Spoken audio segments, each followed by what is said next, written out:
Droite parallèle et perpendiculaire, première partie. Dans cette capsule, nous verrons les caractéristiques des droites parallèles, confondues, perpendiculaires et concurrentes non perpendiculaires. Nous verrons également comment déterminer la position relative de deux droites selon les paramètres de leurs équations. Ensuite, nous verrons comment déterminer l'équation d'une droite connaissant les coordonnées de l'un de ses points et l'équation d'une droite qui lui est parallèle ou perpendiculaire.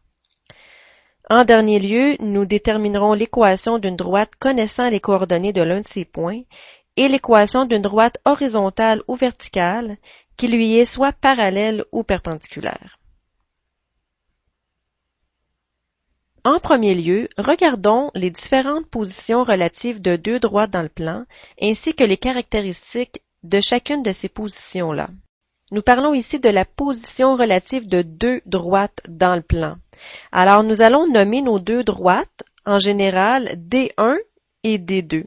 L'équation de la droite numéro 1 sera y égale m1x plus b1, m1 représentant la pente de la première droite et b1 représentant l'ordonnée à l'origine de la première droite. Et l'équation de la deuxième droite sera y égale m2x plus b2, où m2 représente la pente de la droite numéro 2 et b2 représente l'ordonnée à l'origine de la droite numéro 2. Quelles sont donc les quatre positions relatives possibles des deux droites dans le plan? Alors, tout d'abord, deux droites peuvent être parallèles, qu'on nomme également parallèles non confondues ou parallèles distinctes.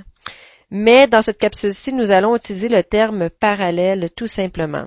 Alors, deux droites sont parallèles si elles ont la même pente, si elles sont inclinées de la même façon. Si vous regardez dans la colonne exemple, vous voyez que les deux droites, la droite numéro 1 et la droite numéro 2, sont inclinées de la même façon. Alors, deux droites qui sont inclinées de la même façon représentent deux droites parallèles et les deux caractéristiques des droites parallèles sont que les pentes sont égales, parce que les pentes représentent finalement le taux d'inclinaison, et les valeurs B1 et B2 ne sont pas égales. Donc, les pentes sont égales, mais les ordonnées à l'origine ne sont pas égales. On voit bien ici que l'ordonnée à l'origine de la droite numéro 1 n'est pas égale à l'ordonnée à l'origine de la droite numéro 2. Alors, les pentes sont égales, mais les ordonnées à l'origine ne sont pas égales. Si on regarde les équations dans notre exemple, bien, vous voyez bien ici que les deux pentes sont égales. Donc, 1/3 pour la droite numéro 1 et 1/3 pour la droite numéro 2, et que les valeurs de B ne sont pas égales. 2 pour la droite numéro 1 et 1 pour la droite numéro 2. Alors, les pentes sont égales, les valeurs de B sont différentes. Ceci est pour les droites parallèles. Maintenant, deux droites peuvent être aussi confondues. Alors, on dit également parallèles confondues parce qu'il est clair que deux droites confondues, qui veut dire l'une par-dessus l'autre, sont également parallèles car elles représentent en fait une seule et même droite. Donc, si deux droites sont confondues, c'est qu'elles sont l'une par-dessus l'autre comme je viens de mentionner. Donc, les équations sont identiques. Alors, regardez ici les équations y égale 1/3 x plus 1 et deuxième, y égale 1/3 x plus 1, vos équations seront identiques. Toutefois, il se peut que les équations initiales ne soient pas présentées sous la même forme. Mais lorsque vous les placez sous la forme y égale mx plus b, les pentes seront égales et les valeurs de b seront égales. Donc, vous aurez exactement la même équation. Donc, pour deux droites confondues, la caractéristique est que les pentes sont égales et les valeurs de B sont égales. Ensuite, deux droites peuvent être perpendiculaires dans le plan, c'est-à-dire qui se croisent avec un angle de 90 degrés ici. On dit également concurrentes perpendiculaires ou séquentes perpendiculaires. Alors, les mots concurrentes et séquentes veulent dire qui se croisent. Donc, quelle est la caractéristique de deux droites qui se croisent avec un angle de 90 degrés? Eh bien, c'est que les pentes sont telles que la première pente est égale à moins 1 sur la valeur de la deuxième pente. Ou encore que lorsque vous multipliez les deux pentes ensemble, ceci vous donne une valeur de moins 1. Alors, regardons ici ensemble les valeurs de pente de nos deux droites. Vous avez 1/3 pour la première pente et vous avez moins 3 pour la pente de la deuxième droite. Alors, est-ce que c'est vrai que lorsqu'on multiplie les deux pentes ensemble, ceci donne moins 1? Oui, car 1/3 multiplié par moins 3 égale à moins 1.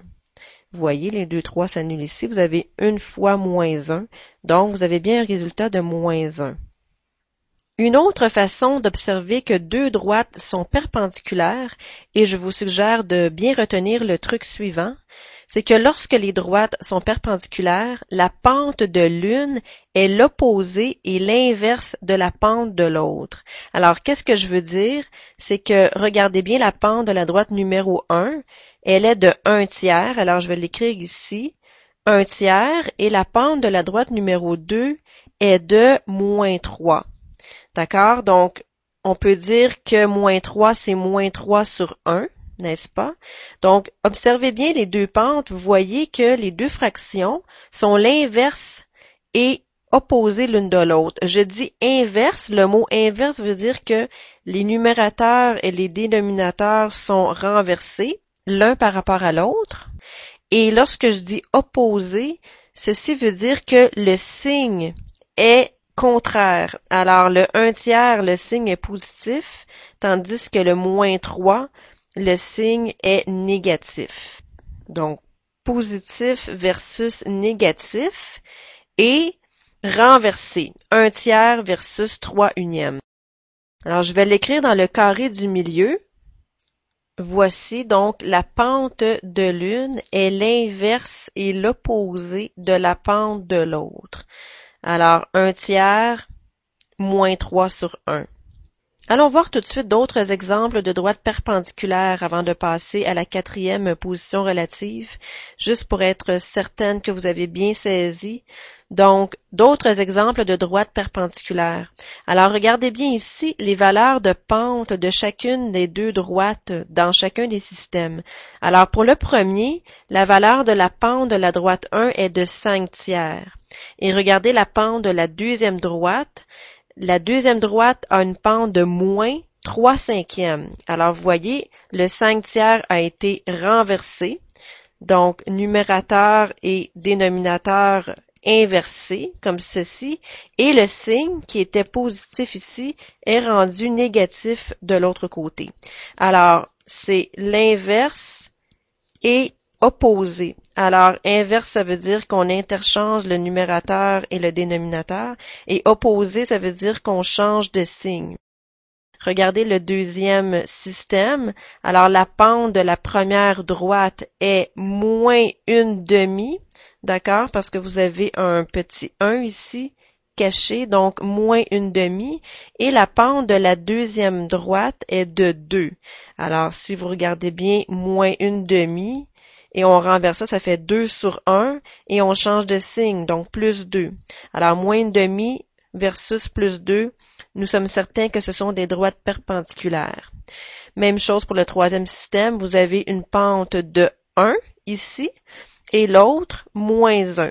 Donc, 1 sur 1, on inverse, ça fait encore 1 sur 1, et on change de signe, ce qui fait moins 1. Alors, c'est un truc visuel très efficace pour remarquer que deux droites sont perpendiculaires. Alors, nous étions rendus à la quatrième position relative. Donc, deux droites peuvent être concurrentes, non perpendiculaires. Donc, le mot concurrente veut dire qui se coupe, donc qui se croisent finalement.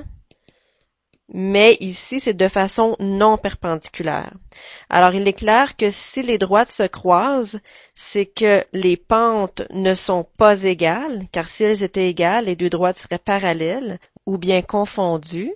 Et en plus, bien, la condition pour qu'elles soient perpendiculaires que l'on avait en haut, donc cette condition-ci, ne doit pas être satisfaite. Sinon, on aurait des droites perpendiculaires.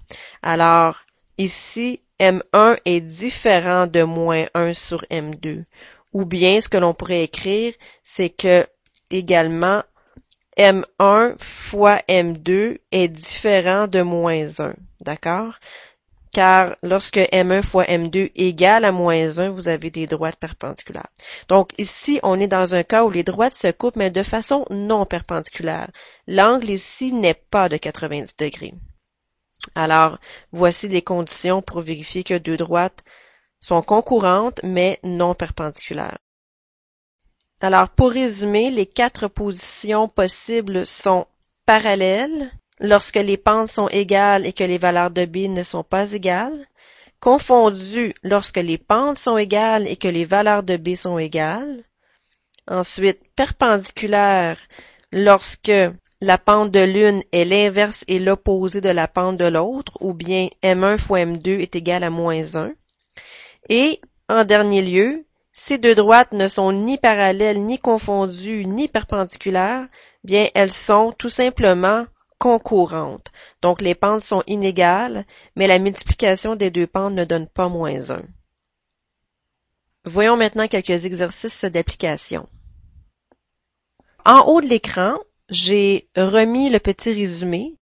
Dans l'exercice numéro 1, on vous demande de déterminer la position relative de chacune des paires de droites suivantes, donc de dire si elles sont parallèles, perpendiculaires, confondues ou concurrentes non perpendiculaires.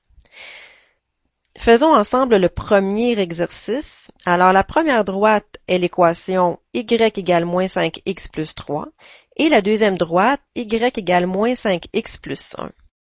Dans un premier temps, il faut s'assurer que nos équations soient placées sous la forme y égale mx plus b.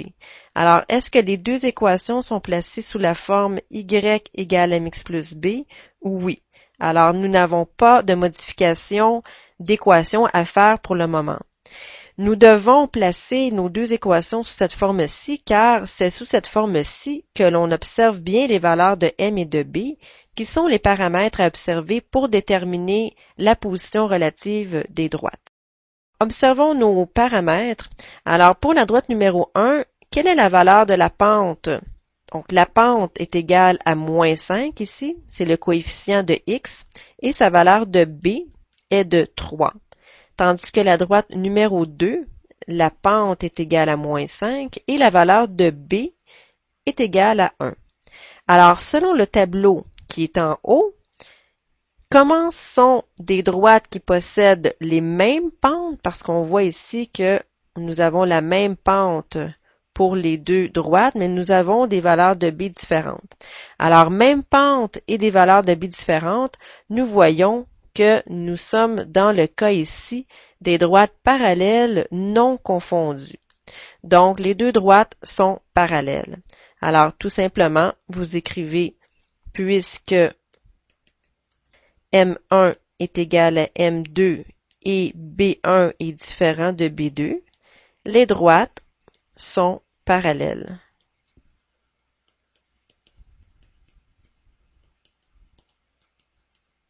Voilà, ceci est la réponse. C'est tout pour ça. Passons au deuxième cas. Alors, même question. Déterminer la position relative des droites. Est-ce que les deux équations sont placées sous la forme y égale à mx plus b? Oui, elles sont bien placées sous la forme y égale à mx plus b. Observons les valeurs des paramètres. Alors, la pente de la droite 1 est égale à 2 tiers et la pente de la droite 2 est égale à moins 3 demi. La valeur de b de la droite numéro 1 est de 2 et la valeur de b de la droite numéro 2 est de 0. Écrivons ceci à droite. M1 est égal à 2 tiers et B1 est égal à 2, tandis que M2 est égal à moins 3 demi et B2 est égal à 0. Vous avez comme un plus 0 ici. Observez tout d'abord les valeurs des pentes. 2 tiers et moins 3 demi, c'est inversé et de signe contraire. Et on voit bien que si vous les multipliez ensemble, bien ceci s'annule et ceci s'annule, qui donne une valeur de moins 1. Alors, comme on disait, lorsqu'on multiplie les deux pentes ensemble, ceci donne moins 1. Donc, par cette observation-là, nous pouvons confirmer que les droites sont perpendiculaires. Alors, vous pouvez écrire quelque chose comme ceci. Puisque M1 fois M2 est égal à moins 1, les droites sont perpendiculaires. Voilà. Je vous laisse essayer l'exemple C par vous-même, mettez la vidéo à pause et je reviens avec la solution. Solution de l'exemple C. Tout d'abord, nous devons placer nos deux droites sous la forme y égale mx plus b, car elles ne sont pas placées sous cette forme-ci. Pour la droite numéro 1, nous avons 8x moins 2y égale à 4. Donc, nous allons conserver le y à gauche. Ceci nous donne moins 2y égale à moins 8x à droite, plus 4 qui reste à droite. Nous allons diviser des deux côtés par moins 2, ce qui nous donne y égale moins 8 divisé par moins 2 donne 4, donc 4x, et 4 divisé par moins 2 donne moins 2. Alors, voici l'équation placée sous la forme y égale mx plus b de la droite 1. Faisons la même chose pour la droite 2. Vous aviez 2x égale y sur 2 plus 1. Alors, nous allons placer tout ceci sur un dénominateur commun qui serait 2.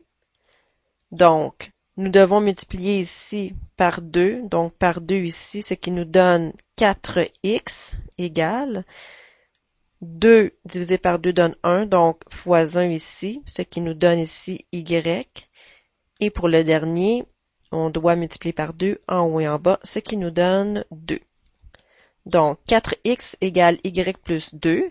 Nous ignorons le dénominateur ici et nous travaillons seulement qu'avec le numérateur. Donc, 4x égale y plus 2. Nous devons isoler y. Alors, laissons-le à droite puisqu'il est positif. Y égale 4x qui demeure à gauche, moins 2. Donc, y égale 4x moins 2 est l'équation de la droite D2. Maintenant, nous devons déterminer si les droites sont parallèles, perpendiculaires, confondues ou concurrentes non perpendiculaires. Si on observe bien nos deux équations, on se rend compte que les deux équations sont identiques. 4x moins 2 égale y pour la première et y égale 4x moins 2, ce qui est la même chose pour la deuxième. Donc, les deux droites sont nécessairement confondues. On peut donc écrire que puisque M1 égale à M2 et que B1 égale à B2, les deux droites sont confondues. Voici la réponse.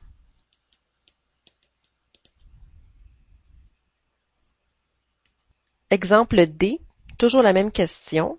Alors, première étape, nous devons placer nos deux équations sous la forme y égale mx plus b. Alors, pour la D1, x égale 7y sur 6 moins 2 tiers. Nous voulons placer tout ceci sur un même dénominateur. Alors, prenons le dénominateur 6. Donc, ceci va nous donner 6x en haut. Ensuite, 7y. Et ici, en multipliant par 2, nous avons moins 4. Donc, en ne travaillant qu'avec le numérateur, ici, nous obtenons 7y moins 4 à droite égale à 6x à gauche. Nous voulons isoler le y. Alors, puisque le coefficient est positif à droite, nous pouvons laisser les y à droite ici. Donc, 7y égale, et à gauche, 6x plus 4. Et pour isoler y, nous divisons par 7 des deux côtés, ce qui nous donne y à droite égale 6 septièmes x plus 4 septièmes. Alors, voici la D1. Y égale 6 septièmes x plus 4 septièmes. Pour la droite numéro 2, nous avons 6x moins 2y plus 6 égale à 0. Si l'on isole le y, alors ce que l'on peut faire, c'est que l'on peut écrire le terme moins 2y à droite, qui va devenir 2y à droite. pour le rendre positif. Et à gauche, il nous reste 6x plus 6. Nous divisons par 2 des deux côtés afin d'isoler le y. Ceci nous donne y égale 6x divisé par 2 donne 3x et 6 divisé par 2 donne 3. Donc, la D2 a pour équation y égale à 3x plus 3 en l'écrivant dans le bon sens. Donc, voici nos deux équations. Observons maintenant les paramètres m et b des deux équations. Donc, pour la droite numéro 1, nous avons m1 égale à 6 septièmes, qui est le coefficient de x, et le b1 est de 4 septièmes. Pour la droite numéro 2, le m2 est égal à 3, et le b2 est égal à 3. Nous voyons ici que M1 est différent de M2, alors nous sommes certains que les deux droites ne sont pas parallèles ni confondues. Est-ce qu'elles sont perpendiculaires? Est-ce que nous avons M1 fois M2 est égal à moins 1? Non, car si vous multipliez ensemble 6 septièmes fois 3, ceci n'est pas égal à moins 1, et on observe également que notre petit truc, qui est que la pente de la deuxième droite est l'inverse opposé de l'autre, bien, ceci n'est pas le cas ici. Donc, elles ne sont pas perpendiculaires non plus. Donc, elles ne sont pas perpendiculaires. Alors, ce qui nous reste comme choix, bien, on voit bien ici que les deux droites sont tout simplement concurrentes non perpendiculaires. Car elles ne sont pas parallèles, elles ne sont pas confondues, elles ne sont pas perpendiculaires à cause de la vérification ici de M1 fois M2. Donc, elles sont nécessairement concurrentes non perpendiculaires. Elles se croisent tout simplement avec un angle qui n'est pas un angle de 90 degrés. J'ai oublié un petit S ici, désolé, perpendiculaire avec un S. Alors, la réponse finale, puisque M1 est différent de M2 et que M1 fois M2 est différent de moins 1, les droites sont concurrentes non perpendiculaires. Voilà.